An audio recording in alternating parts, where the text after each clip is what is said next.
भाषा एक ब्रह्म है। इसी वजह से हम समय को अनुभव कर पाते हैं। भाषा इंसानों द्वारा बनाई गई है और भाषा एक वास्तविक नहीं है। यानी कि फ्रेंड्स, जिस दुनिया को हम जिस वजह से देखते हैं, यहाँ पर हम 80% 90% यहाँ पर भाषा की वजह से ही हम इस दुनिया को देखते हैं, समझते हैं। और फ्रेंड्स, भाषा एक इंसानों द्वारा बनाई गई है और हम समय का अनुभव भी भाषा की वजह से ही करते हैं। भाषा के इस टॉपिक को हम यहाँ पर इसके बारे में विचार नहीं करना चाहते हैं, हम इसको नज़रअंदाज कर देते हैं।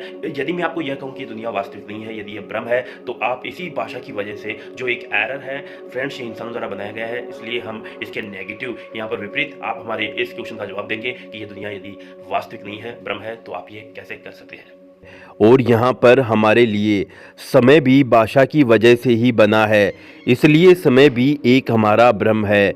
यानी भाषा और समय एक दूसरे के पूरक है।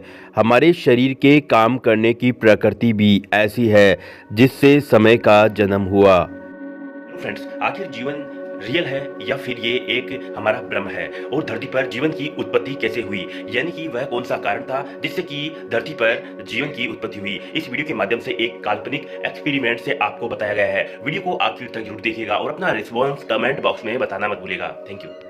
हमारी बॉडी के बेसिक पार्टिकल सेल्स में रिएक्शन होता है और यहाँ पर जैविक सेल्स यानी मानव बॉडी वह संपूर्ण जीव की उत्पत्ति के लिए जिम्मेदार सेल्स का जन्म स्पेस में किसी अनुकूल परिस्थितियों में लाखों करोड़ों वर्षों तक गैसीय लिक्विड फॉर्म का स्पेस में इस काल्पनिक हिट के प्रेशर की तरह जिसे स्टेबल करके एक भार के रूप में मापा जा सकता है। यानी हिट के प्रेशर का स्पेस में मूवमेंट होने से भार के रूप में क्रिएट होना। हमारा जीवन भी इसी हिट के स्पेस में क्रिएट हो रहे प्रेशर को फॉलो करके अस्तित्व में आया है, जिसे हम स्टेबल करके एक भार के रूप में देख सकते हैं। हमारा जीवन इसी प्रकार से एक जटिल दीर्घकालीन प्राकृतिक प्रक्रिया से बंधा हुआ एक जैविक घटक है। काल्पनिक एक्सपेरिमेंट की तरह हिट के प्रेशर के स्पेस में जिसे एक भार के रूप में भी मापा जा सकता है। इसी नियम को फॉलो करते हुए संपूर्ण जीव जगत की प्राकृतिक जैविक संरचना बनने के लिए लाखों करोड़ों सालों तक प्रकृति में प्राकृतिक तरीके से लिक्विड गैस के स्पेस में एक प्रेशरीय भार के रूप में मूवमेंट होने की वजह से बने एक जैविक घटक ने अपनी एक जटिल दुनिया बनाई और धरती पर जीवन की शुरुआत हुई। यह हिट के प्रेशर की तरह प्राकृतिक वजह से आजीवन जैविक संरचना के रूप में अस्तित्व में आया, जिससे वह रिफ्रेश होता रहता है संततियों के माध्यम से हर नई बॉडी में। लेकिन शरीर बूढ़ा क्यों होता है? फिर तो इस रहस्य पर भी पर्दा उठना चाहिए। आखिर हर जैविक तत्व जन्म लेने के बाद में आकार में बड़ा क्यों होता है? इसका विकास क्यों होता है और वह फिर बूढ़ा क्यों होता है? आइए जानते हैं। यानी हमारा शरीर क्वांटम फिजिक्स के नज़रिए से समय के सबसे छोटे छोटे लाखों स्पेस से मिलकर जीवन की उत्पत्ति के लिए जिम्मेदार इस काल्पनिक हिट के प्रेशर के भार में वाइब्रेट हो रहा है, जिससे प्राकृतिक जैविक उत्पत्ति भी इसी नियम से हुई है। और हमारा शरीर पहले से ही एक समय के बड़े स्पेस को फॉलो करके काल्पनिक प्रयोग के अनुसार वाइब्रेट हो रहा है। इसलिए हम जब इस दुनिया को देखते हैं तो हमें इसी वजह से यह याद होती है।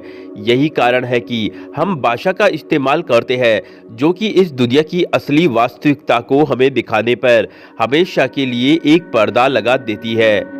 हम भाषा की वजह से ही समय को महसूस कर पाते हैं और इस दुनिया और मैं वाली फीलिंग को क्रिएट कर पाते हैं। समय इंसानों द्वारा बनाया गया है, जिससे अपने आप को अनुभव कर पाते हैं और इस दुनिया को कुछ इस प्रकार से देख पाते हैं जैसा हम वास्तविक जीवन में देख रहे हैं। हमारी चेतना यानी हमारी मैं वाली फीलिंग भी भाषा की वजह से ही क्रिएट हो पाती है। लेकिन भाषा तो एक भ्रम है, तो क्या फिर हम एक भ्रम में जी रहे हैं? क्या वाकई यह सच है? तो मैं यहाँ पर आपको कहूँगा, लेकिन आप बुरा मत मानना, यह जीवन एक हमारा भ्रम है। आप कहेंगे आप भी भ्रम में जी रहे हैं, तो आप यह कैसे कह सकते हैं कि यह जीवन एक भ्रम है? क्योंकि भ्रम तो सपना होता है। जब हम रात को सपना देखते हैं, सुबह उठने के बाद में हमें पता लग जाता है। यदि आप सपना देखते हैं और उस सपने में हम सब हैं और आप हमें यह कह रहे हैं कि यह दुनिया एक भ्रम है, तो आप भी तो एक सपना ही देख रहे हैं। आप भी तो हमें सपने में ही कह रहे हैं, तो आप भी भ्रम हुए। लेकिन आप भ्रम में रहकर यह कैसे कह सकते हैं कि यह दुनिया एक भ्रम है? आपको साबित करना होगा, क्योंकि यह दुनिया सपने में देखी गई दुनिया से अलग है। सपना हमारे दिमाग में सोने के बाद ऐसी दुनिया में देखे गए समझे गए विचार होते हैं। यह एक कंफ्यूज करने वाला टॉपिक है, क्योंकि यह दुनिया सपने में देखी गई दुनिया से अलग है। सपना हमारे दिमाग में सोने के बाद इसी दुनिया में देखे गए समझे गए विचार होते हैं। यह एक कंफ्यूज करने वाला टॉपिक है जिसे आज तक कोई भी नहीं समझ पाया है और न ही इस टॉपिक पर ज़्यादा विचार करता है, क्योंकि यहाँ पर सिर हिलने लगता है। यह इस टॉपिक को समझाने वाला काफ़ी हानिकारक आक्रमण होगा जिसका सामना हमको करना होगा। जानवरों में भाषा नहीं होती है, इसलिए वह इस दुनिया को अलग ढंग से देखते हैं और इस दुनिया के बारे में समझते हैं। यदि जानवरों को भाषा का ज्ञान दिया जाए, फिर वह भी हमारे इंसानों की तरह इस दुनिया को देखेंगे, इसके बारे में सोचेंगे, लेकिन पूरी तरह से इंसानों जैसी फीलिंग को क्रिएट नहीं कर पाएंगे।